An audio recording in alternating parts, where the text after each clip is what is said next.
Hi friends, ಹೇಗಿದ್ದೀರಾ? ಎಲ್ಲರೂ ಚೆನ್ನಾಗಿದ್ದೀರಾ ಅಲ್ವಾ? ಇವತ್ತಿನ ಈ ರೆಸಿಪಿ ಬಂದು ಮಶ್ರೂಮ್ ದಮ್ ಬಿರಿಯಾನಿನ ಹೇಗೆ ಸುಲಭವಾಗಿ ನೀವು ಮನೆಯಲ್ಲೇ ಮಾಡ್ಕೊಳ್ಬೋದು ಅಂತ ತೋರಿಸ್ತೀನಿ. ಬನ್ನಿ, ಈ ರೆಸಿಪಿನ ಒಂದ್ಸಲ ನೀವು ಟ್ರೈ ಮಾಡಿ ನೋಡಿ ಎಷ್ಟು ಯಮ್ಮಿ ಆಗಿರುತ್ತೆ ಅಂತ.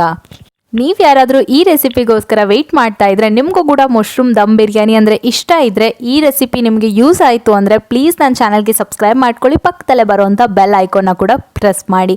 ಈ ರೀತಿ ಮಾಡೋದ್ರಿಂದ ನಮ್ಮ ಮುಂಬರುವ ಪ್ರತಿಯೊಂದು ವಿಡಿಯೋ ನೋಟಿಫಿಕೇಶನ್ ನಿಮ್ಮ ಮೊಬೈಲ್ಗೆ ತಕ್ಷಣ ಬರುತ್ತೆ, ನೀವೇ ಮೊದಲು ನೋಡ್ಬೋದು. ಈ ಮಶ್ರೂಮ್ ದಮ್ ಬಿರಿಯಾನಿ ಮಾಡೋದಕ್ಕೆ ನಮಗೆ ಬೇಕಾಗುವಂಥ ಇಂಗ್ರೀಡಿಯೆಂಟ್ಸ್ನ ನೋಡ್ಕೊಳ್ಳೋಣ ಬನ್ನಿ, ಸಾಮಗ್ರಿಗಳನ್ನ. ಮೊದಲನೇದಾಗಿ ನಾನು ಇಲ್ಲಿ ಒಂದು ಮೀಡಿಯಮ್ ಸೈಜ್ ಅಷ್ಟು ಈರುಳ್ಳಿನ ಈ ರೀತಿ ಸ್ಲೈಸ್ ಮಾಡಿಕೊಂಡು ಇಟ್ಕೊಂಡಿದ್ದೀನಿ. ನಿಮಗೆ ಈ ರೀತಿ ಈರುಳ್ಳಿ ಇಷ್ಟ ಆಗೋದಿಲ್ಲ ಅಂದರೆ ನೀವು ಫೈನಾಗಿ ಕೂಡ ಕಟ್ ಮಾಡಿಬಿಟ್ಟು ಯೂಸ್ ಮಾಡ್ಕೊಳ್ಬೋದು, ಬಟ್ ಈ ರೀತಿ ಮಾಡಿದ್ರೆ ತುಂಬ ಸ್ವಾದಿಷ್ಟವಾಗಿ ಬರುತ್ತೆ. ನೆಕ್ಸ್ಟ್ನೇದಾಗಿ ಇಲ್ಲಿ ಒಂದು 200 ಗ್ರಾಮ್, ಒಂದು ಫುಲ್ ಬಾಕ್ಸ್ ಅಷ್ಟು ನಾನು ಮಶ್ರೂಮ್ನ ಯೂಸ್ ಮಾಡ್ಕೊಂಡಿದ್ದೀನಿ. ನಿಮಗೆ ಕ್ವಾಂಟಿಟಿ ಅಕಾರ್ಡಿಂಗ್ಲಿ ನೀವು ಚೂಸ್ ಮಾಡ್ಕೊಳ್ಬೋದು. 1 ಟೇಬಲ್ ಸ್ಪೂನ್ ಅಷ್ಟು ಶುಂಠಿ ಬೆಳ್ಳುಳ್ಳಿ ಪೇಸ್ಟ್ ಬೇಕಾಗುತ್ತೆ. 1 ಕಪ್ಪಷ್ಟು ನಿಮಗೆ ಮೊಸರು ಬೇಕಾಗುತ್ತೆ. ಮೊಸರು ಹಾಕೋದ್ರಿಂದನೇ ಇದು ತುಂಬ ರುಚಿಯಾಗಿ ಬರುತ್ತೆ ಅಂತಲೇ ಹೇಳ್ಬೋದು ಈ ದಮ್ ಬಿರಿಯಾನಿ. 150 ml ಅಷ್ಟು ಇದೆ.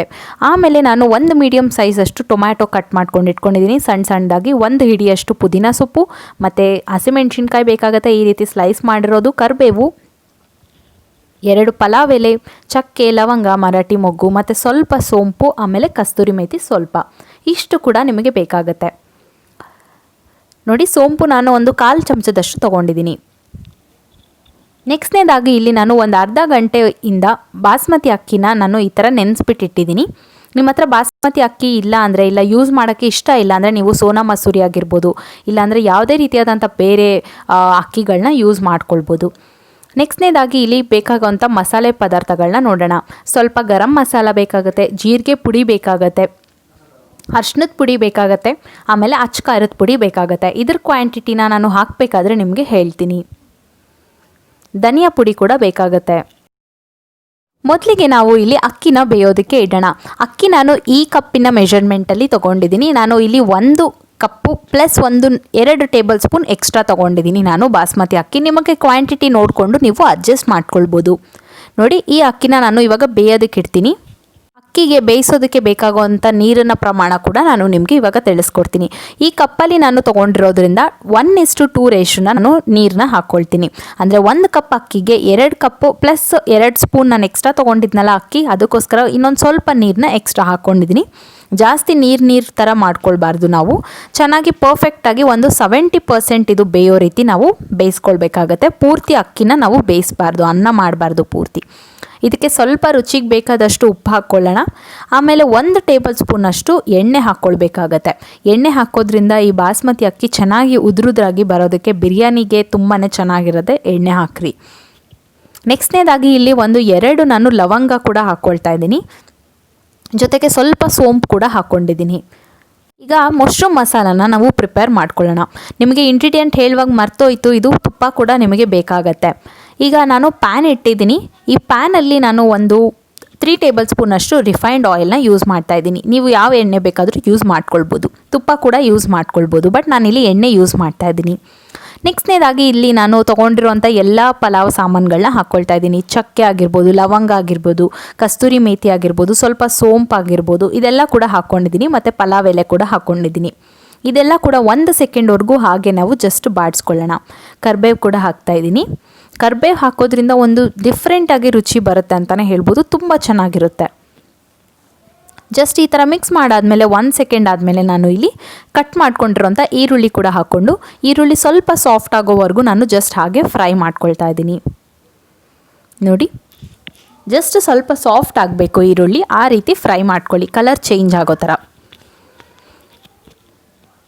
ಇವಾಗ ಆಗಿದೆ. ಈಗ ನೆಕ್ಸ್ಟ್ ನಾನು ಇದಕ್ಕೆ ಹಸಿಮೆಣ್ಸಿನ್ಕಾಯಿನ ಕೂಡ ಹಾಕ್ಬಿಟ್ಟು ಚೆನ್ನಾಗಿ ಇದ್ರ ಜೊತೆಗೆ ಫ್ರೈ ಮಾಡ್ಕೊಳ್ತಾ ಇದ್ದೀನಿ. ಟೊಮ್ಯಾಟೊ ಕೂಡ ಇದೇ ಸ್ಟೇಜಲ್ಲಿ ಹಾಕ್ಕೊಂಡು ಬಿಡೋಣ, ಸೊ ದಟ್ ಟೊಮ್ಯಾಟೊ ಕೂಡ ಚೆನ್ನಾಗಿ ಸಾಫ್ಟಾಗಿ ಬೇಯೋದಕ್ಕೆ ಸಹಾಯ ಆಗುತ್ತೆ. ಇದೆಲ್ಲದೂ ಕೂಡ ಮಿಕ್ಸ್ ಆದಮೇಲೆ ಸ್ವಲ್ಪ ನಾನು ಇಲ್ಲಿ ಉಪ್ಪನ್ನ ಹಾಕ್ಕೊಳ್ತಾ ಇದ್ದೀನಿ. ಉಪ್ಪು ಹಾಕೋದ್ರಿಂದ ಬೇಗ ಇದು ಬೇಯ್ಕೊಳ್ಳೋದಕ್ಕೆ ಸಹಾಯ ಮಾಡುತ್ತೆ ಅಂತಲೇ ಹೇಳ್ಬೋದು. ಇದೆಲ್ಲ ಕೂಡ ಚೆನ್ನಾಗಿ ಮಿಕ್ಸ್ ಮಾಡಿಬಿಟ್ಟು ಒಂದು ಲಿಡ್ನ ಕ್ಲೋಸ್ ಮಾಡಿಬಿಡೋಣ. ಇದು ಚೆನ್ನಾಗಿ ನೀವು ಟೊಮ್ಯಾಟೊ ಹಿಂಗೆ ಇಸಕ್ಕೆ ನೋಡಿದ್ರೆ ತುಂಬ ಸಾಫ್ಟಾಗಿ ಬೇಯಬೇಕು, ಆ ರೀತಿ ಬೆಂದಿರಬೇಕು. ಇವಾಗ ಟೊಮ್ಯಾಟೊ ಕೂಡ ಎಲ್ಲ ಸಾಫ್ಟ್ ಆಗಿಬಿಟ್ಟಿದೆ, ನೀವೇ ನೋಡ್ಬೋದು. ಇದಕ್ಕೆ ನಾನು 1 ಟೇಬಲ್ ಸ್ಪೂನಷ್ಟು ಶುಂಠಿ ಬೆಳ್ಳುಳ್ಳಿ ಪೇಸ್ಟ್ನ ಹಾಕ್ಕೊಳ್ತಾ ಇದ್ದೀನಿ. ಶುಂಠಿ ಬೆಳ್ಳುಳ್ಳಿ ಪೇಸ್ಟಲ್ಲಿರುವಂಥ ಹಸಿ ವಾಸನೆ ಹೋಗೋ ಥರ ನಾವು ಸ್ವಲ್ಪ ಕುಕ್ ಮಾಡ್ಕೊಳ್ಳೋಣ. ಇವಾಗ ನಾನು ಕಟ್ ಮಾಡ್ಕೊಂಡಿರೋಂಥ ಮಶ್ರೂಮ್ನ ಇದಕ್ಕೆ ಹಾಕ್ಕೊಳ್ತಾ ಇದ್ದೀನಿ. ಮಶ್ರೂಮ್ನ ಈ ಸ್ಟೇಜಲ್ಲೇ ಹಾಕಿ, ಮಸಾಲೆ ಎಲ್ಲ ಆಮೇಲೆ ಹಾಕ್ಬೋದು. ಮೊಸರು ಹಾಕ್ತೀವಲ್ವ ನಾವು, ಅದು ಒಡೆದ್ಬಿಡುತ್ತೆ. ಸೊ ನಾವು ಮಶ್ರೂಮ್ನ ಮುಂಚೆನೇ ಬೇಯಿಸ್ಕೊಂಡಿರಬೇಕು. ಮೊಸರು ಹಾಕಿದ್ಮೇಲೆ ಬೇಯಿಸೋದಕ್ಕೆ ಆಗೋದಿಲ್ಲ. ಸೊ ಫಸ್ಟೇ ನಾವು ಈ ರೀತಿ ಮೊಸರು ಹಾಕೋಕ್ಕೂ ಮುಂಚೆ ಮಶ್ರೂಮ್ನ ಹಾಕ್ಬಿಟ್ಟು ಬೇಯಿಸ್ಕೊಳ್ಳೋಣ. ಮಶ್ರೂಮಲ್ಲಿ ನೀರು ಬಿಡೋ ರೀತಿ ನೀವು ಫಸ್ಟು ಬೇಯಿಸ್ಕೊಳ್ಬೇಕಾಗತ್ತೆ. ಸೊ ಚೆನ್ನಾಗಿ ಮಿಕ್ಸ್ ಮಾಡಿಬಿಟ್ಟು ಒಂದು ಲಿಡ್ನ ಕ್ಲೋಸ್ ಮಾಡಿಬಿಟ್ಟು ಬಿಟ್ಬಿಡಿ. ಒಂದು 2 ಮಿನಿಟ್ಸ್ ಅಷ್ಟರಲ್ಲೇ ಬೇಯ್ದುಬಿಡುತ್ತೆ.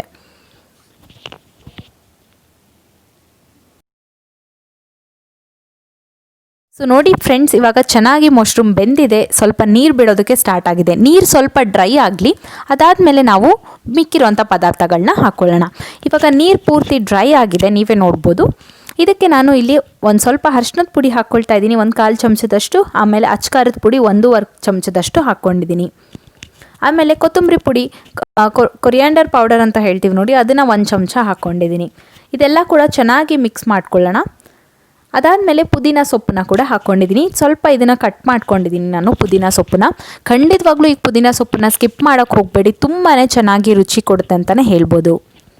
ನೆಕ್ಸ್ಟ್ ನಾನು ಇದಕ್ಕೆ 1 ಕಪ್ಪಷ್ಟು ಮೊಸರು ತೊಗೊಂಡಿದ್ನಲ್ಲ, ಅದನ್ನು ಕೂಡ ಹಾಕ್ಕೊಳ್ತಾ ಇದ್ದೀನಿ. ಮೊಸರು ಹಾಕಬೇಕಾದ್ರೆ ನೀವು ಲೋ ಫ್ಲೇಮಲ್ಲಿ ಇಡಿ. ಗ್ಯಾಸ್ನ ಜಾಸ್ತಿ ಮೀಡಿಯಮ್ ಫ್ಲೇಮಲ್ಲಿ ಇಡೋದು. ಹೈ ಫ್ಲೇಮಲ್ಲಿ ಇಟ್ಟರೆ ಮೊಸರು ಇಮಿಡಿಯೇಟಾಗಿ ಹೊಡೆದ್ಬಿಡುತ್ತೆ, ಚೆನ್ನಾಗಿ ರುಚಿ ಬರೋದಿಲ್ಲ.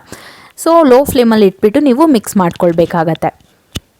ಇದು ಸ್ವಲ್ಪ ಹೊತ್ತು ಹಾಗೆ ಬೇಯ್ಕೊಳ್ಬೇಕು. ಅದಾದಮೇಲೆ ನಾನು ಇಲ್ಲಿ ಜೀರಿಗೆ ಪೌಡರ್ ಕೂಡ 1/4 ಚಮಚದಷ್ಟು, 1/4 ಚಮಚದಷ್ಟು ಗರಂ ಮಸಾಲ ಕೂಡ ಹಾಕ್ಕೊಳ್ತಾ ಇದ್ದೀನಿ. ಈ ಸ್ಟೇಜಲ್ಲಿ ಹಾಕೋದ್ರಿಂದ ತುಂಬಾ ರುಚಿ ಕೊಡುತ್ತೆ ಅಂತಲೇ ಹೇಳ್ಬೋದು. ಇದನ್ನು ಚೆನ್ನಾಗಿ ಮಿಕ್ಸ್ ಮಾಡ್ಕೊಳ್ಳೋಣ. ಇವಾಗ ಸ್ಟವ್ನ ಕೂಡ ಆಫ್ ಮಾಡಿಬಿಟ್ಟಿದ್ದೀನಿ. ಈ ಕಡೆ ಅಕ್ಕಿ ಕೂಡ 80% ಅಷ್ಟು ಬೆಂದಿದೆ. ಇದೇ ನಮಗೆ ಬೇಕಾಗಿದ್ದು. ಈಗ ಪರ್ಫೆಕ್ಟಾಗಿ ಆಗಿದೆ. ದಮ್ ಕಟ್ಟೋದಕ್ಕೆ ಈಗ ತಯಾರಿನ ಮಾಡ್ಕೊಳ್ಳೋಣ ಬನ್ನಿ. ಮೊದಲಿಗೆ ನಾನು ಇಲ್ಲಿ ಒಂದು ಕಡಾಯಿನ ತೊಗೊಂಡಿದ್ದೀನಿ. ನೀವು ಯಾವುದೇ ರೀತಿಯಾದಂಥ ಪಾತ್ರೆ ಆಗಿರ್ಬೋದು, ಕುಕ್ಕರ್ ತೊಗೊಳ್ಬೋದು. ಕುಕ್ಕರ್ಗೆ ಗ್ಯಾಸ್ಕೆಟ್ ಮತ್ತು ಲಿಡ್ಡನ್ನು ಕ್ಲೋಸ್ ಮಾಡೋಕ್ಕೂ ಮುಂಚೆ ಗ್ಯಾಸ್ಕೆಟ್ ಮತ್ತು ವಿಜಿಲ್ ಹಾಕಬೇಡಿ. ಈ ಕಡಾಯಿಗೆ ನಾನು ಇಲ್ಲಿ ಫಸ್ಟು ಲೇಯರ್ಗೆ ಮಶ್ರೂಮ್ನ ಸೆಟ್ ಮಾಡ್ತಾಯಿದ್ದೀನಿ. ಮಶ್ರೂಮ್ ಮಸಾಲ ಮಾಡ್ಕೊಂಡಿದ್ವಲ್ಲ ಅದನ್ನು. ನೆಕ್ಸ್ಟ್ನೇದಾಗಿ ಇಲ್ಲಿ ನಾನು ಬೇಯಿಸ್ಕೊಂಡಿರೋಂಥ ಅನ್ನನ ಹಾಕ್ತಾಯಿದ್ದೀನಿ, ಅಂದರೆ ಅಕ್ಕಿನ. ಸೊ ಇದೊಂದು 70%ರಿಂದ 80% ನೀವು ಬೇಯಿಸ್ಕೊಳ್ಬೇಕು. ಪೂರ್ತಿ ಬೇಯಿಸೋಕ್ಕೆ ಹೋಗಬೇಡಿ. ನೋಡಿ, ಎಣ್ಣೆ ಹಾಕಿರೋದ್ರಿಂದ ಎಷ್ಟು ಉದ್ರುದ್ರಾಗಿ ಬರ್ತಾಯಿದೆ ಅಕ್ಕಿ ಅಂತ ನೀವೇ ನೋಡ್ಬೋದು. ಒಂದ್ರ ಮೇಲೆ ಒಂದು ಲೇಯರ್ ಈ ಥರನೇ ಸೆಟ್ ಮಾಡ್ತಾ ಹೋಗಬೇಕು. ನೋಡಿ, ಈಗ ನೆಕ್ಸ್ಟ್ ನಾನಿಲ್ಲಿ ನಿಂಬೆ ರಸನ ಹಿಂಡ್ಕೊಳ್ತಾ ಇದ್ದೀನಿ. ನಿಂಬೆ ರಸ ಹಿಂಡೋದ್ರಿಂದ ತುಂಬ ಟ್ಯಾಂಗಿ ಫ್ಲೇವರ್ ಚೆನ್ನಾಗಿ ಬರುತ್ತೆ. 1 ಟೇಬಲ್ ಸ್ಪೂನ್ ಅಷ್ಟು ತುಪ್ಪನ ಜಸ್ಟ್ ಹಾಗೆ ಈ ಥರ ನಾನು ಸ್ಪ್ರೆಡ್ ಮಾಡ್ಕೊಳ್ತಾ ಇದ್ದೀನಿ. ಸ್ವಲ್ಪ ರುಚಿಗೆ ತಕ್ಕಷ್ಟು ಉಪ್ಪು ಹಾಕ್ಕೊಳ್ಳೋಣ. ಎಲ್ಲ ಲೇಯರಲ್ಲೂ ಉಪ್ಪು ಹಾಕೋದ್ರಿಂದ ಚೆನ್ನಾಗಿ ರುಚಿ ಬರುತ್ತೆ. ನೆಕ್ಸ್ಟ್ನೇದಾಗಿ ನಾನು ಮತ್ತೆ ಒಂದು ಲೇಯರ್ ಆಫ್ ಮಶ್ರೂಮ್ನ ಹಾಕ್ಕೊಳ್ತಾ ಇದ್ದೀನಿ, ಮಶ್ರೂಮ್ ಮಸಾಲಾನ. ಸೊ ಅದ್ರ ಮೇಲೆ ಮತ್ತೆ ನಾವು ಅಕ್ಕಿನ, ಅಂದರೆ ಅನ್ನ ಮಾಡ್ಕೊಂಡಿದ್ದೀವಲ್ಲ ಅದನ್ನು ಕೂಡ ಹಾಕ್ಕೊಳ್ಬೇಕು.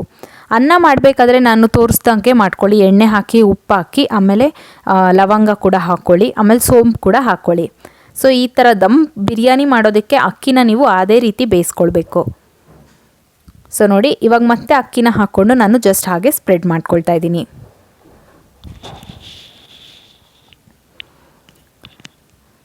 ಸೊ ಕಂಪ್ಲೀಟಾಗಿ ಕವರ್ ಮಾಡಿ, ಆ ಲೇಯರ್ ಮತ್ತು ಕೆಳಗಡೆ ಇರೋವಂಥ ಲೇಯರ್ ಕಾಣಿಸ್ದೇ ಇರೋ ರೀತಿ ನೀವು ಚೆನ್ನಾಗಿ ಕವರ್ ಮಾಡಬೇಕು. ನಿಮಗೆ ಪಕ್ಕಾ ರೆಸ್ಟೋರೆಂಟ್ ಸ್ಟೈಲ್ ಥರನೇ ಟೇಸ್ಟ್ ಬರುತ್ತೆ, ಮತ್ತು ನೋಡೋಕ್ಕೂ ಕೂಡ ಅದೇ ರೀತಿ ಇರುತ್ತೆ. ತುಂಬಾ ರುಚಿಯಾಗಿರುತ್ತೆ. ನಿಮಗೆ ಔಟ್ಕಮ್ನ ನಾನು ಲಾಸ್ಟಲ್ಲಿ ತೋರಿಸ್ತೀನಿ. ಸೊ ಖಂಡಿತವಾಗ್ಲೂ ಒಂದ್ಸಲ ಟ್ರೈ ಮಾಡಿ ನೋಡಿ ನೀವು. ನೆಕ್ಸ್ಟ್ ನಾನಿಲ್ಲಿ ಮತ್ತೆ ಸ್ವಲ್ಪ ತುಪ್ಪ ಹಾಕ್ಕೊಂಡಿದ್ದೀನಿ, ಮತ್ತು ಉಪ್ಪನ್ನ ಹಾಕ್ಕೊಂಡಿದ್ದೀನಿ. ಏನಿದು ಎಲ್ಲ ಲೇಯರ್ಗೂ ಉಪ್ಪು ಹಾಕ್ತಾಯಿದ್ದೀರಾ ಅಂತ ಅಂದ್ಕೊಳ್ಬೋದು. ಸೊ ರುಚಿ ಕಮ್ಮಿ ಇದ್ದರೆ ಚೆನ್ನಾಗಿರೋದಿಲ್ಲ ಅಲ್ವಾ. ಸೊ ಅದಕ್ಕೋಸ್ಕರ ಎಲ್ಲದಕ್ಕೂ ಸ್ವಲ್ಪ ಸ್ವಲ್ಪ ಒಂದು ಚಿಟಿಕೆ ಅಷ್ಟು ಉಪ್ಪನ್ನು ಹಾಕ್ಕೊಳ್ತಾ ಇದ್ದೀನಿ. ಇದೊಂದು ನನ್ನ ಫೈನಲ್ ಲೇಯರ್.